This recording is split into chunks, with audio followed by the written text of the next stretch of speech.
Protesters tear-gassed at an ICE detention center. Jimmy Kimmel under fire. No charges after a 9-year-old's death. Plus, Governor Pritzker goes after President Trump. Goes soaring through the skies at Navy Pier. And Riot Fest invades Chicago. This is your Fox 32 Week in Review. As we begin this hour, we do want to get back out to Joni. We've been watching a developing situation there at the ICE Broadview Processing Center. And just a few moments ago, we know that there was a tense moment of the agents coming out. Are you okay? I want to ask you that first and foremost. I took a little bit of that gas. I can feel it in my throat, but not nearly as much as the people who were right up front trying to block a vehicle. As you know, the protest down the street was in this position. The driveway is to the right. The building you can see is all boarded up. There was a vehicle that was getting ready to move. They could see the movements of the agents behind the gated fence. And then when that vehicle came out, the officers who are in positions on top of the building took aim toward the sidewalk. They fixed their weapons at the sidewalk. They have some kind of pellets that they're shooting, and they started to fire, and then the gas was deployed. And at first it was just right by the gate. People were they inhaled it, they got it in their eyes, it was on their skin, they could feel it burning, people were running away, and I started to walk away as well, but the wind and then the deployment of more gas, I can feel it right now, still in my throat right now. We talked to 40th Ward Alderman Andre Vasquez. He was right up front when that gas was deployed.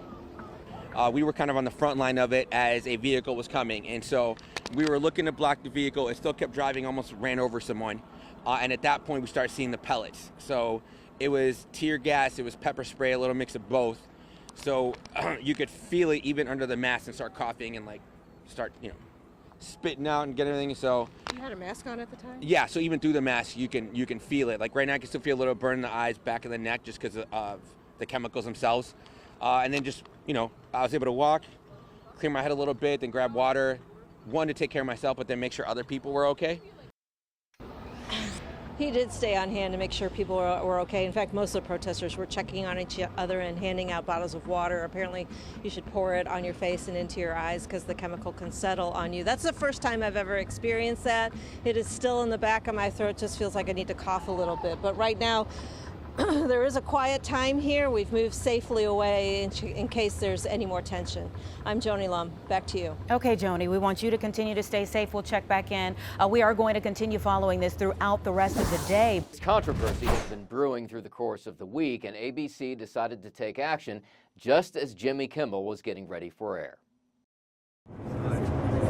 It's hard to make out, but that, we believe, is Jimmy Kimmel making a low-key exit after his late-night show was abruptly pulled yesterday, just as audience hopefuls were already lined up. Now we're going to have to find something else to do at 11:35 every night. It was all driven by Kimmel's take earlier this week on the death of political activist Charlie Kirk. We hit some new lows over the weekend with the MAGA gang desperately trying to characterize this kid who murdered Charlie Kirk as anything other than one of them and doing everything they can to score political points from. That suggestion of a left-wing theory that the accused assassin, 22-year-old Tyler Robinson, was a right-wing Trump supporter is not supported by the evidence gathered by investigators who have said Robinson's own family said otherwise. And it was enough to trigger a revolt from a large group of ABC stations around the country, leading the network to pull the plug. Late night shows, something's gone seriously awry there. FCC Chairman Brendan Carr had threatened to take action if something wasn't done. I'm very glad to see that America's broadcasters are standing up to serve the interests of their community. We don't just have this progressive foie gras coming out from New York and Hollywood. This is just despicable, disgusting, and against democratic values. Senate Minority Leader Chuck Schumer blamed the Trump administration for an attack on free speech. The president, though, was thrilled, posting on Truth Social, "Congratulations to ABC for finally having the courage to do what had to be done." Now, ABC has not said at this point that Kimmel has been canceled, only that his show is off the air indefinitely. Tonight we're hearing from the family of a woman and 2 children whose bodies were recovered from Lake Michigan over the weekend. Their deaths shocking a community still trying to figure out what went wrong. 31-year-old Drake Patton's aunt says while autopsy results are still pending, no foul play is suspected. Anita Blatton has more. These are the tattoos Katina Dean, her sister and niece, Drake Patton, got together savoring one of their happiest moments on their last cruise. The water, always seen as a place of peace, a place to escape, a place they would be connected to for life. But in 2019... My sister passed away unexpectedly on Christmas Eve, 2019. That beautiful trio became a duo, a pivotal moment causing pain hard for everyone to bear. We said we would sprinkle my sister's ashes wherever we went on vacation so that she can be with us. They're in spirit, but for her only child, that void just couldn't be filled. As much as we all poured into Drake, and she has a loving family, friends, it was just never enough. In her mind. And it may have consumed her mind on Saturday. That's when police officers showed up at Katina's door with unimaginable news. By the end of the day, Drake, her 1-year-old daughter Dream, and 6-year-old son Wyatt had all been found in Lake Michigan. With regard to kind of seeing these things coming, shortly after my sister passed away, I remember her saying, one day you guys might look up and me and Wyatt are going to be in the ocean. I'm just going to go in the ocean. Years passed, and Saturday, those who saw Drake earlier in the day may not have noticed a difference in her demeanor. For the person who received a message from her saying goodbye that called 911, by the time she was found, it was too late. And while so many questions remain, like why she didn't leave the children with a loved one, Katina remembers this. One of the things she would say was, I never want Wyatt to feel like this. This is before she had Dream. I never want Wyatt to feel this loss of not having his mom. She knows it may not seem rational, but grief looks different to everyone in its grasp, which is why those who loved Drake, Wyatt, and Dream found themselves back at the water to release their emotions Tuesday night. Take me through what the last 48 hours have been like for your family. An emotional roller coaster, disbelief, just trying to process things. I take comfort in knowing that the God that I serve has the ultimate say on where all their souls rest. She hopes that as tragic as this is, it will make someone else in a dark place think twice and seek help to get through to a brighter day. Again, that was Anita Blanton reporting. Services for Drake, Wyatt, and Dream are being planned for Saturday. And remember that if you ever have feelings of harming yourself or others, you can call the National Suicide Hotline. Help is always available 24/7. Simply dial 988. As you can see, Dawn, there is a growing memorial here marking the spot where 9-year-old Anakin Perez was killed this morning, just steps from the school that he was heading to. And even at this late hour, you can see a lot of family members and community members still here on the scene, grieving for the little boy. While school officials are calling this an accident, the boy's family says surveillance video they showed to us proves that it should never have happened. This is my grandson, Anakin. He just got ran over this morning on his way to school. Friends and family members gather at the spot where 9-year-old Anakin Perez, a 4th grader at McNair Elementary School, was killed while heading to class. Video from a neighbor's surveillance camera shows Anakin rushing through their front gate to cross the street to the school around 9 a.m. when he's struck by a car driven by a woman who had just dropped her own child off at the school. He jumped out in front of you, it doesn't matter. There was no brake lights, no nothing. The fact that you continue to go on, you hit that boy and kept going, is not okay. Anakin was dragged under the car for about 75 feet before his body rolled to the curb. The woman driving the car continued west on Walton, but did later return to the scene. Anakin's family is furious after learning the driver has been released from police custody. We want justice, because if she's a mother herself, how can she go home, hug her kids, kiss her kids, and I can't do that with my son anymore. There were crossing guards on duty when Anakin was hit. The school says it has not been impacted by cuts to the crossing guard program, but Alderwoman Emma Mitch says parents are concerned. Who knows better than the people who live here and have kids dropped off?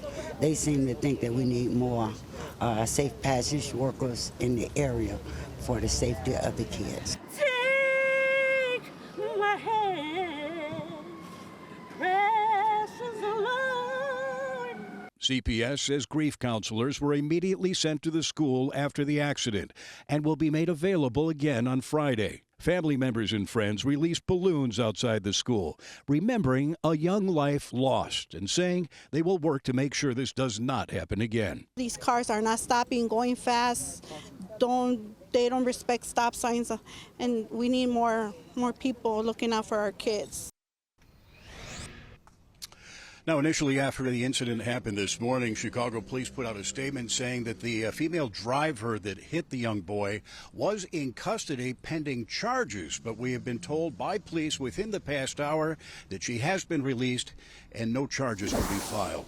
Right now, community members on the northwest side are coming together after ICE agents have been spotted in the area. Joni is live this morning with more details. Hey, Joni.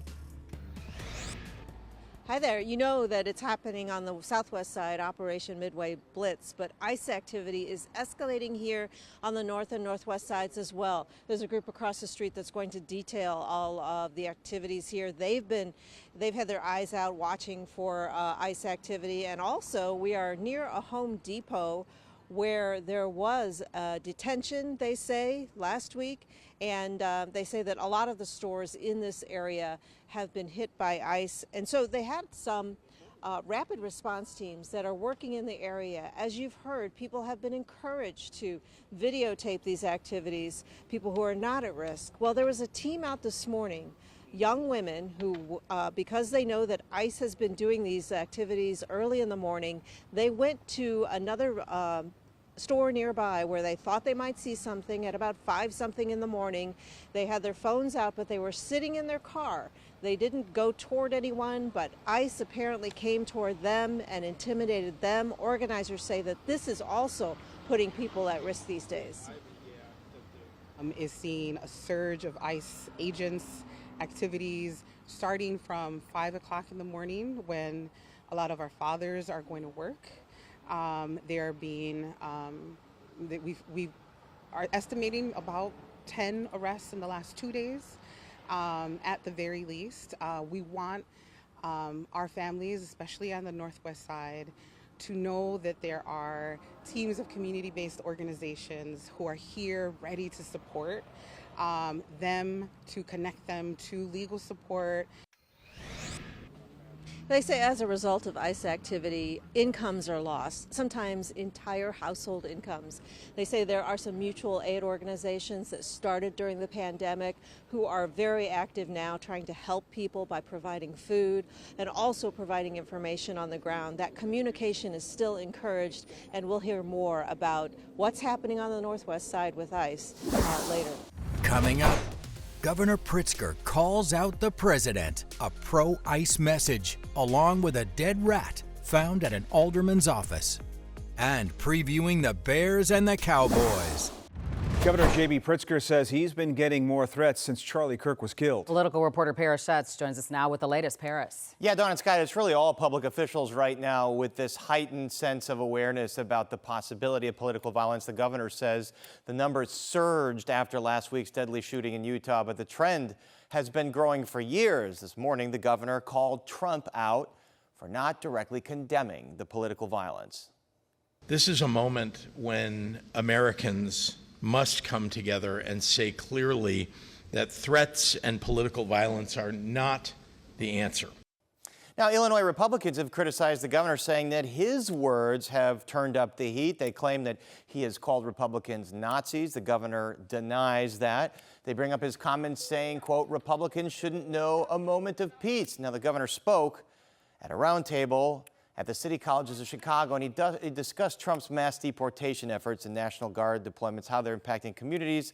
The president has been sending mixed signals on if the Guard will be coming into Chicago. In the last half hour, he seemed to back off he seemed to reverse backing off, saying now there will be a federal task force that comes to Chicago. In the meantime, ICE enforcement has expanded across the area. People are frightened about the potential of military troops coming to our neighborhoods. People are fearful of masked men in unmarked vans who could grab them on a street corner because of how they look or how they sound. Governor also critical of Friday's shooting. He was saying that there has been a lack of transparency following the shooting of a man by ICE agents in suburban Franklin Park. Department of Homeland Security says the agents targeted Silverio Villegas Gonzalez for his history of reckless driving. On Friday, the father allegedly refused to follow agents' commands during a traffic stop and struck one agent with his vehicle. That agent, quote, fearing for his life, fired shots, killing Villegas Gonzalez. If this were the Chicago Police Department, if this were the Sheriff's Office in Cook County, if this were Illinois State Police, you would have had a lot more information already released. But apparently ICE is unwilling to provide the transparency that I think the American public and the public here deserves. And as I mentioned in a press conference in the Oval Office, the president talked about sending in a federal task force to Memphis and then said Chicago would be next. He did not say whether that meant National Guard, which he cannot legally deploy without the approval of the governor, or some other kind of federal agents. We have asked the White House for further clarifications. A rat at the door might not be the most uncommon thing in Chicago, but there was a note threatening in nature, and it's all under investigation. Someone spotted the dead rat on the sidewalk on busy Western Avenue. It looked placed there. They called police. 40th Ward Alderman Andre Vasquez is checking the security system of his North Side Ward office and talking to neighbors about what was found there. Police alerted him a dead rat was at the door with a note comparing undocumented immigrants to vermin. It read, "Support ICE." It means for somebody to take the time to do something like that, you've got to take it seriously. So it's why we made sure to follow up with CPD, make sure we're taking extra precautions, want to make sure that the staff is safe. Tension and anxiety is increasing now that ICE activity is elevated. Alderman Vasquez says threats of any kind around September 16th, Mexican Independence Day, won't ruin the community's celebrations of culture and heritage. The activity is unacceptable. We have a lot of people afraid in general when you've got ICE here, and so we just want to make sure that people understand that we're government. We're going to continue to do our job. We're going to make sure we're serving our neighbors. And as the chair of the Committee on Immigrant and Refugee Rights, we're still going to do everything possible to make sure we protect all of our neighbors. Alderman Vasquez said the threat did not seem directly aimed at him, but targeted a group of people. And so he is urging police to call this a hate crime. Black leaders from organizations like the NAACP and the Quad County Urban League say there's a troubling culture of fear and exclusion affecting both students and staff. Now, at the center of this controversy is school board member Myra Reyes. Community members say her past comments about the district's dual language program unfairly pit Black and Hispanic students against each other. Audio obtained from her 2024 interview for a vacant board seat allegedly reveals Reyes questioning whether non-Spanish speaking students like African-American students should have equal access to bilingual advantages.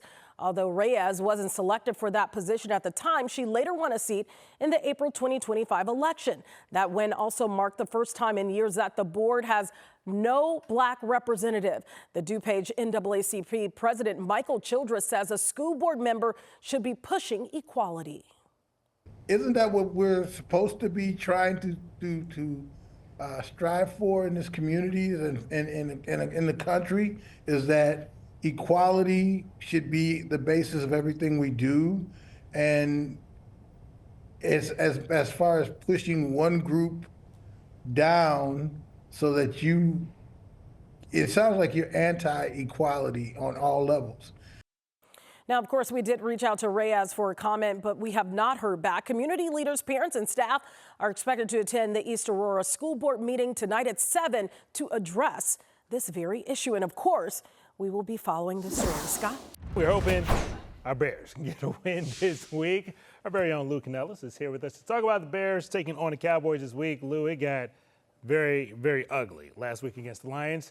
Now, this week, head coach Ben Johnson said, our practice habits have yet to reflect a championship caliber team. What message do you think he was trying to send? Bravo. He's not happy with the way his team is working out, all right? Whether it's practicing, whether it's walkthroughs on a Friday or Saturday, he demands more from his players, and I am okay with it. And I'm okay with a head coach being transparent with the media, using the media to get the message out. Typically, you'll have coaches like John Fox we saw in this town, Matt Nagy, lately Matt Eberflus, tell the media how everything looked great, and the Bears are 5-12.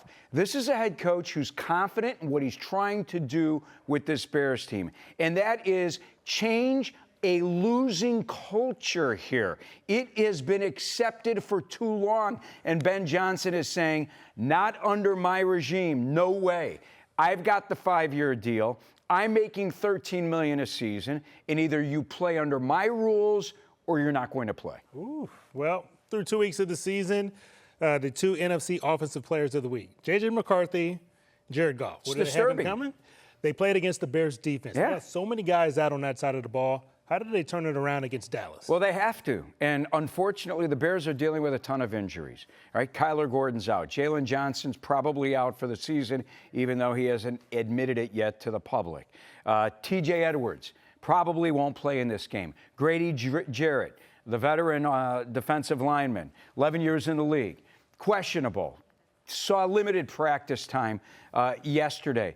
Listen, if you can't rush the quarterback, Brian, then it makes things difficult for a secondary who's without 2 starters. No Jalen Johnson, no Kyler Gordon. 2 best players in the secondary. And by the way, Dak Prescott, quarterback of the Cowboys right now, is playing at an MVP level. This guy was second in MVP voting back in 2023, second to only Lamar Jackson.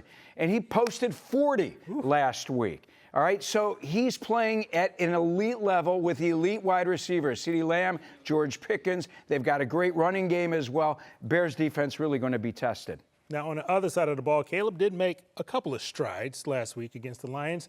What do you think is a bigger issue, not getting the run game going or just not having any of the rookies we just drafted involved in offenses seemingly at all? Well, I want to talk about the rookies because if the rookies aren't practicing hard, they're not going to see the field. Let's talk about the running game. Running game's got to get going, all right? The Ben Johnson offense does not work without the running game. But the running game can't get going unless the offensive line is doing its job and not committing penalties up front. We've seen too many penalties through the first 2 games. So they've got to run the football. They've got to allow Caleb Williams to run play action, and Caleb will have his opportunities. It's a bad Dallas defense led by former Bears coach Matt Eberflus, but the Cowboys are dealing with their own injuries in their secondary and up front. So the Bears need to take advantage of the opportunities. Unfortunately, Mark Potash, who writes for the Chicago Sun-Times, used to write for the Chicago Sun-Times in sports, had a great number. If the Bears give up 23 or more points in a game, they're 0-25. All right, so the defense has to step up, has to put pressure on Dak Prescott, or it's going to be a high-scoring game, and historically, that does not mean well for the Bears. Quick yes or no, are we going to feel a lot better on Monday? Time for a break. Things are just beginning to wind down, but hundreds of people were here tonight showcasing their pride and keeping tradition alive. At St. Paul's Catholic Church near 22nd and Hoyne. Parishioners felt it was important to celebrate their roots and lean into their faith ahead of Mexican Independence Day, despite looming uncertainty. Making sure that we can celebrate together and still show them that we are really proud to be Mexican. Ruby Diaz says she wanted her young daughter to experience the excitement of the holiday for the first time. As soon as I walked by, it was just so beautiful being able to see the community get together. This is a separate, smaller scale gathering than the 2-day El Grito Fest originally planned for Grant Park, where organizers were worried about potential ICE activity and canceled the event out of an abundance of caution. While deciding to move forward with this event, Teresa Fraga, the president of the Mexican Cultural Committee of Chicago, says she found herself torn between 2 things. The celebration of El Grito, which is we have to, and the other component that is terrorizing my people. But we have to celebrate, we have to stand up because our history, our roots, and our culture just runs through our veins. Between traditional crafts, artwork, food, dancing, and mariachi performances, community members celebrated joyfully. And I think it's just a statement of resistance, to say, yes, we're nervous. Of course we are. But we still are who we are. To be able to rejoice, but at the same time, shed some light on those that feel scared or abandoned or, isolated with all that's going on. During the celebration, parishioners also reenacted the call of Father Miguel Hidalgo in Mexico in 1810, ¡Vivan los héroes de la independencia! where he encouraged the people to act and gain their independence from Spain. A local priest, Father Juan Vargas, is drawing parallels between then and now. In a way, we're doing that here at St. Paul, where out of faith, out of hope, out of the people uniting, being able to fight against something that's oppressing them. Chicago police officers were on hand tonight, ensuring that things remain peaceful. And yesterday, thousands gathered in Little Village for the annual 26th Street Mexican Independence Day Parade. Coming up, go soaring with Jake at Navy Pier. Fall colors start to hit Chicago. And that fall weather brings allergy concerns. Well, Navy Pier is one of the most beautiful places in our dear city, and there's some new features that you and your friends can check out. Jake is live this morning to show us around. Hey, Jake. That's right, guys. If you've ever wanted to check out the Canadian Rockies, but maybe you don't have time to leave the city of Chicago, don't worry. Navy Pier is here for you. It's called the FlyOver. I'm here with my new best friend, Tracy. Tracy, what an unbelievable experience. You guys had the Chicago one for so long. It was incredible. But for people who have said, you know what, I've done that one, what else you got? Now you're taking us to the Canadian Rockies. Yes, absolutely. On September 18th, we launch our Call of the Canadian Rockies. So come on in. We're offering a double feature where you can purchase one show and ride the other for 50% off. Well, we're about to get started right now. For someone who's never come out to do the FlyOver experience, I find it difficult to explain. How do you explain it to people? Yeah, it's an immersive flying experience. It's absolutely amazing. It's not a roller coaster, but it gives you that feel as if you're actually there and you're soaring and flying over these wonderful places. And in this case, the Call of the Canadian Rockies. Guys, this is unbelievable. You brought up something interesting. You said it's not a roller coaster. It's fun. As you can tell, we're moving. We're kind of going to the left or going to the right. My feet are dangling. But if you have a fear of roller coasters, this is a different thing. I would even use the word gentle. Yes, it's very gentle, but again, it's just as fun as a roller coaster, but it isn't a roller coaster. It's an immersive flying experience. So come on out, everyone. What's interesting too is there's almost a 4D element to it, and what I mean by that is pretty soon we're about to go through some clouds right here, and when we do, some mist. Yeah, look, see, the mist is blowing on us. So it's not just, wow, that is unbelievable. You've got some wind, a little mist, and you kind of forget you're on. Is it weird to say you kind of forget you're on a ride? Yes, absolutely, because you smell things, you feel things, you're moving, you're soaring, and really you're still in the same room that you started in. It's absolutely amazing. Do you hear that? You hear that call of the Canadian Rockies. You feel it, you feel the wind. Yes, and it kind of, and the screen is so big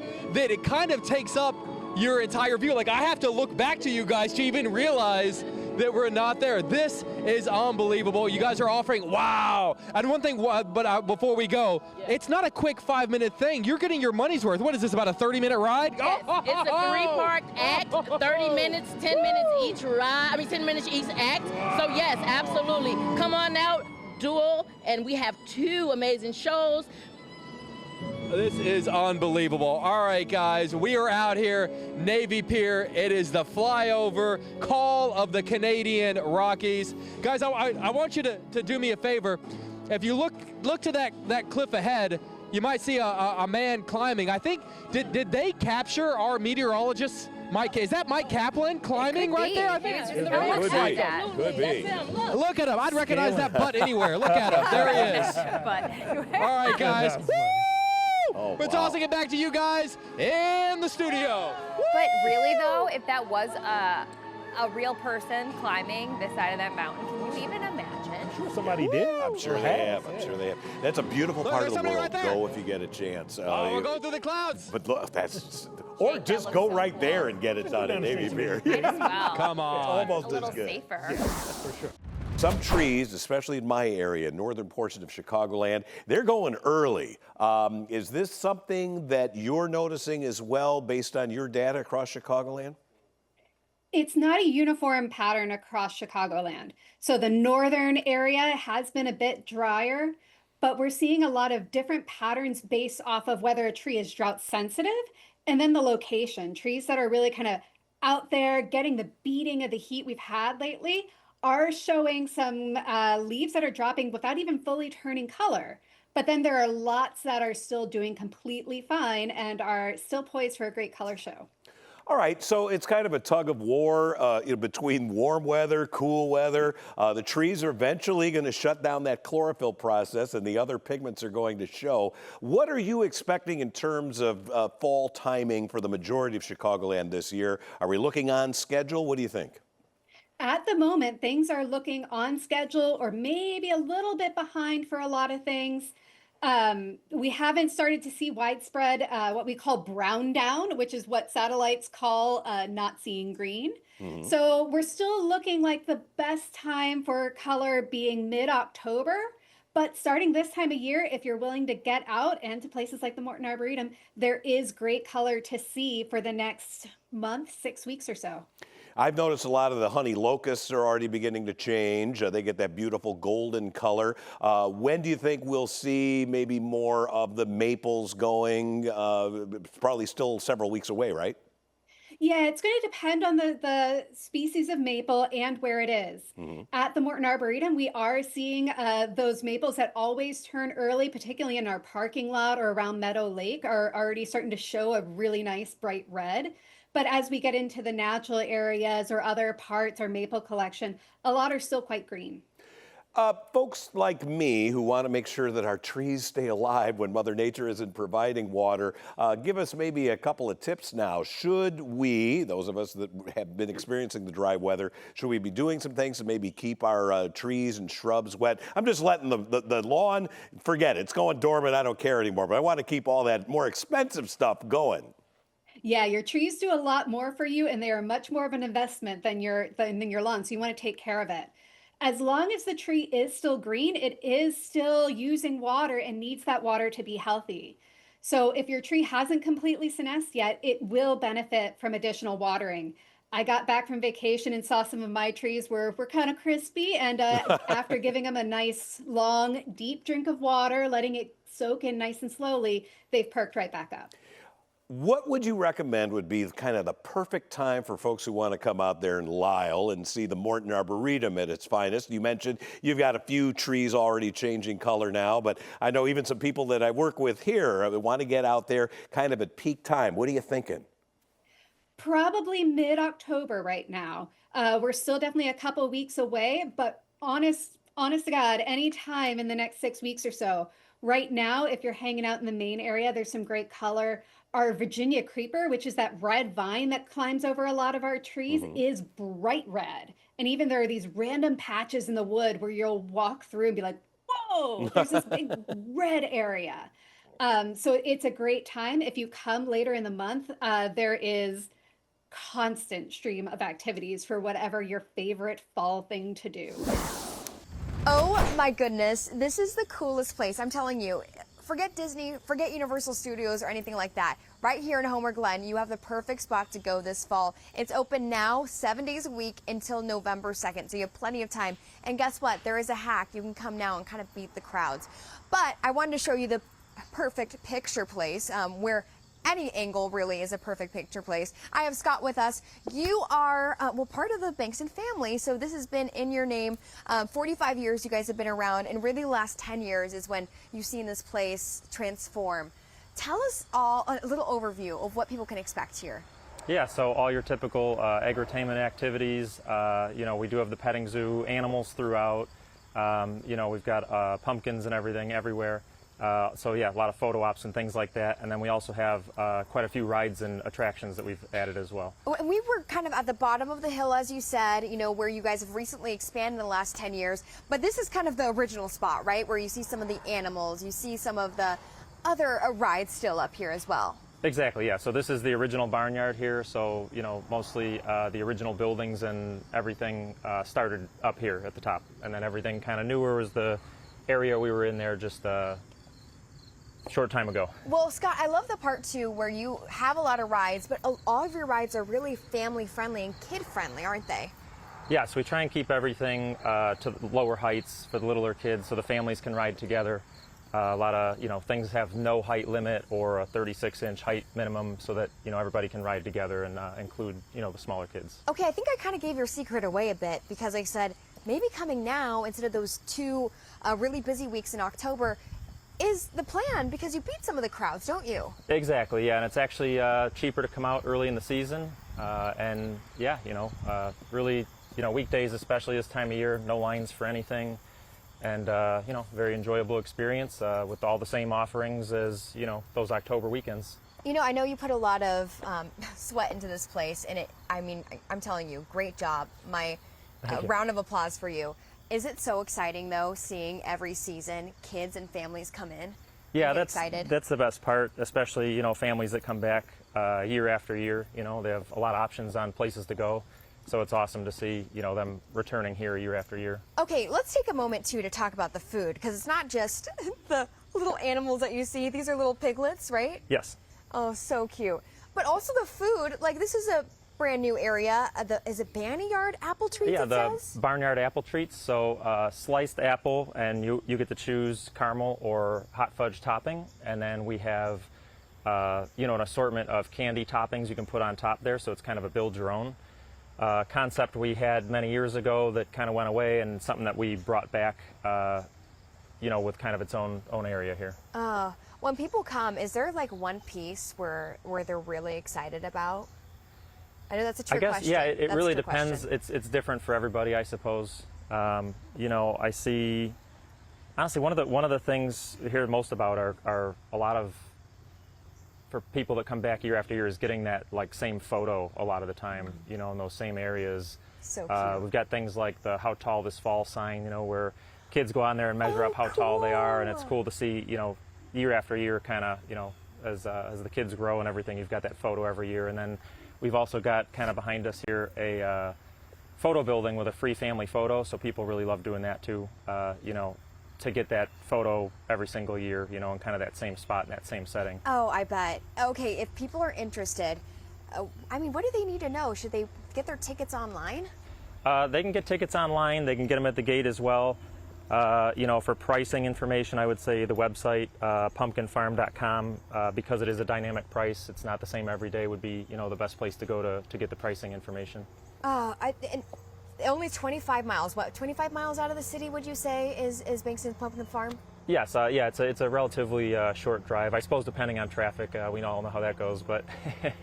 I suppose, but very close for people in the city. And do you find that a lot of people come from all over Chicagoland to you guys? Yeah, people come from everywhere. Yeah, okay. From a good area. I have a request. Oh, Susan! She has a little treat for me that we've been waiting patiently for. Oh my gosh. Okay, so what is this that she's about to hand me? This is an apple cider shake-up. So it's frozen Fresh. apple cider Thank you so much. with a donut on top and some vanilla ice cream. It's one of our newer food options that's been very popular. Oh, wow. Oh, my goodness. Yeah, this was worth the wait. Thank you so much. Guys, we gave you a lot of information, and you see a lot of it. We were able to show you a lot from, our angle. You're going to have to come here. It is unbelievable. I'm telling you, every angle is perfect. I just want the drink. Give it a taste. Me too. That looks incredible. Yeah. Natalie and Caitlin are already trying to schedule things out for the kids, Gabby. So what day works? You should. I'm telling you. This is so cool. They've got rides, pumpkins, treats. And donuts. And they have donuts. Donuts.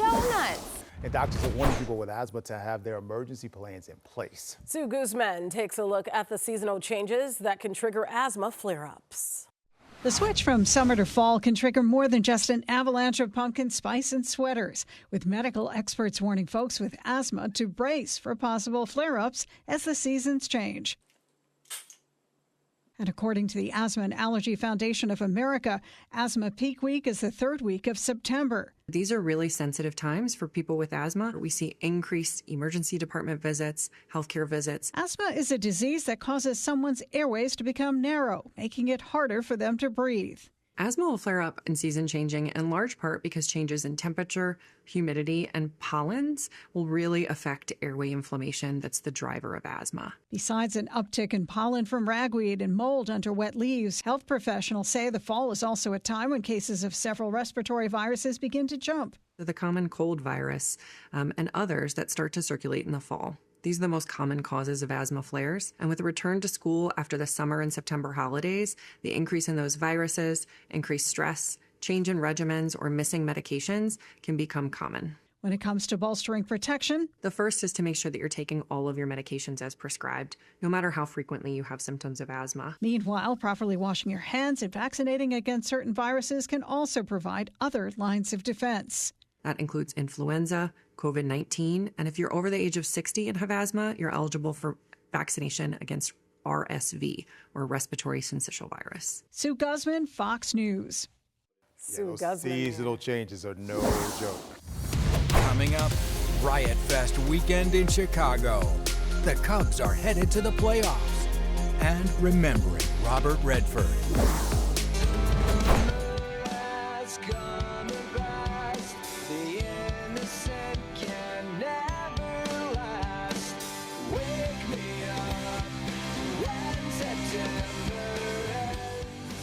Riot Fest is back, and this year it is bigger, louder, and more legendary than ever. As you were just hearing, Green Day is just one of the iconic bands that'll be taking the stage. Well, this morning we're excited to get a preview of what's in store and maybe even a story behind the rumored John Stamos tattoo. Who might know about that? This guy. We're joined by the man behind it all, Mike Patrician, the founder of Riot Fest. Mike, thanks for joining us. Tell us why you started Riot Fest, and did it seem like a risky endeavor without like a major corporate sponsor? I mean, it started inside 20 years ago, and we did like 1,800 people the first year. It was at the Congress Theater, and we didn't move it outside until 2012. So it was just gradual, little festival that could. Word of mouth. Yeah, handing out a lot of flyers in those early days, and but yeah, it kind of grew into something that people care about. And if you would ask me 20 years ago, if I have a John Stamos tattoo on my leg, let alone Riot Fest surviving 20 years. But yeah, it's been a great ride. With so many festivals here in Chicago over the summer, over the fall, all the seasons, what do you think sets Riot Fest apart? I think it's our personality. And how would you characterize that? We're goofy. We like stupid things. Like the John Stamos butter sculpture. Right. We're self-deprecating, and that's who we are. We know that we're number 2 in the city, just kind of like Chicago is. Our hearts are the same, I believe. All right, now you've got a Ferris wheel, other attractions. What can fans expect this year besides the obvious heavy Stamos action going on there? Well, we have Riot Land, which is kind of like it kind of builds every single year where the Stamos statue is. But inside we have a museum. It's the facade of the old Fireside Bowl, which was a legendary punk club. And bowling. You can bowl there and see Green Day back in the day.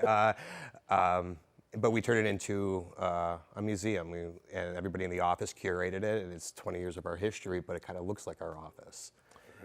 You got to tell us about this tattoo. Where did that idea come from, and what was that moment when you were like, I got to actually go through it? It's kind of a blur, I suppose, but the idea, his demands, and it kind of made it on a list of possibilities. And I was asked, "Hey, do you want to do this?" I'm like, "Yeah, I could do it. I could see myself." Well, have you gotten feedback from him? Oh yeah, he was like, "And what? It's a work of art." And everybody. Show it? Come on, there it is. So okay.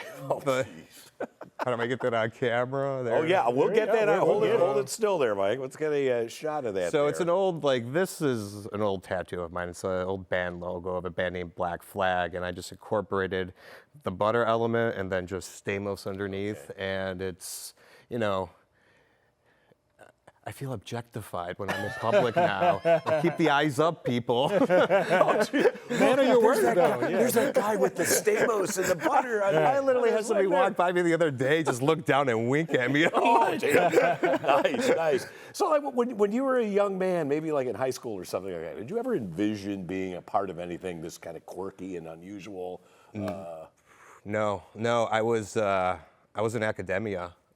before I actually moved to Chicago, and then I quit my PhD program and started Riot Fest. So that perfect transition. Yeah.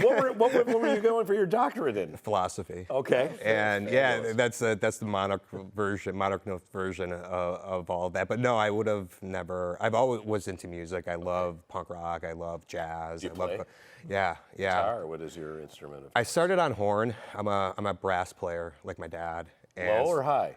A trombone player. I'm a trumpet player. Okay, sorry about that. No, that's great. Okay. So that's where it started, but I learned guitar along the way, and I was in a band when I first moved here, but I like this side better. Oh, man. You know? All right, Mike, man, you got stories for days. All right, festival. When is the festival happening, and where can people get all their tickets? It starts in literally almost 24 hours. Wow. Okay. That's when the doors open. So it's Friday, Saturday, Sunday. Douglas Park. And just go to riotfest.org and see the entire lineup. I think it's a good one this year. It sure is. All right, Mike. Thank you. 5 long years. The Cubs are going to the playoffs. They clinched a spot with a win in Pittsburgh earlier today. Tina Nguyen is here. Tina, the offense showed up today. I'm apparently wearing the right colors. Good luck. You are. Love the background as well. How about that? Yes. Less than a dozen games remaining in the regular season. Cubs look to make their postseason dreams come true. The path into October was simple. Win yesterday against the Pirates, and today Cubs on the verge of clinching a postseason berth here in Pittsburgh this afternoon. Go top of the first. Cubs up 1-0. Ian Happ hits a 2-run homer to right. His 23rd of the season, just 2 shy of his career high. Next batter, Moises Ballesteros crushes one to right. Back-to-back home runs. Cubs score 4 in the first. Pirates would score 4 in the first 2 innings. Cubs get 3 more in the 6th. Happ singles to center here. Matt Shaw scores. Cubs go on to win 8-4, their first postseason berth since 2020 and their first postseason berth in a full season since 2018. And after the game, the longest tenured Cub, Ian Happ, got emotional about it. Yeah, it's special. Just hit me a little bit, but it's going to be great to be back in the postseason. Fan base, organization, the group of guys here. Through some tough years, through some really close calls in the last couple of years, I know all the work that they put in, I know all the work that we've put in from day one, players, coaching staff, means a lot. Our goal is not complete yet, and that's, during the regular season, we want to host games at Wrigley. We want to play our first playoff game at Wrigley. That's really important, and so we got a lot of work to do left for that, but we're going to have some fun today. Cubs are now 5.5 games ahead of the Padres for the first wild card spot. They are on their way to home field advantage in the wild card series. Plenty more reaction from the clubhouse later in sports. Scott and Don, back to you. They're getting hot, Tina, at the right time. That's important. Charles Robert Redford Jr. was born on August 18, 1936 in Santa Monica, California. As a boy, he was a troublemaker, once even breaking into MGM studios with friends and vandalizing the sets. He attended the University of Colorado on a baseball scholarship, but within a year, Redford's partying caught up with him and he lost his free ride. After that, he moved to Europe for a couple of years before returning to Los Angeles, where he met his first wife, Lola Van Wagenen. The two married in 1958 and relocated to New York City, where he studied painting and theatrical design at the Pratt Institute and the American Academy of Drama. At the time, Redford said acting seemed ludicrous, but his friends encouraged him to give it a try. Introducing Robert Redford. After a few stints on Broadway and TV, he was cast in the 1963 Neil Simon production of Barefoot in the Park. Redford received rave reviews, but left after 6 months to head for Hollywood. Do you know that we have some of the greatest weirdos in the country living right here in this building? No kidding. His Broadway success opened doors that got him starring roles alongside Jane Fonda and Natalie Wood. But his big break came in 1969 when he was cast opposite Paul Newman in Butch Cassidy and the Sundance Kid. Just one clear shot, that's all I want. Come on. We got to. Up. Get away from me. Why? I want to fight him. No, we'll jump. I can't swim! The film made Redford a star, earned 6 Academy Award nominations, and launched one of movies' most enduring on-screen teams. In 1976, Redford produced and starred opposite Dustin Hoffman in All the President's Men, about the Watergate scandal, adapted from the book by Woodward and Bernstein. I want to talk about Watergate. I know that we're not going to talk about that subject. Despite his success, Redford shied away from the glitz of Hollywood. In 1980, he and Lola moved to Utah with their 3 children, where he founded the Sundance Institute to nurture young filmmakers. Redford made his directorial debut with Ordinary People and won an Oscar. He and his wife divorced in 1985. The same year, he starred in the heartfelt love story Out of Africa with Meryl Streep. Farewell. But this I tell to thee, thou wedding guest. Redford continued to balance acting and directing, and in 1992, he combined them in A River Runs Through It, which was nominated for 3 Oscars and 1 for cinematography. In 2007, Redford introduced environmentally focused programming on the Sundance Channel, the TV network he launched in 1996. The green is the place for the latest in green living. His film success continued into his 70s, with pictures like Charlotte's Web and Lions for Lambs, and he remarried in 2009 to German-born artist Sybil Zaggers. Then I think the glory of art is that it can not only survive change, but can lead it.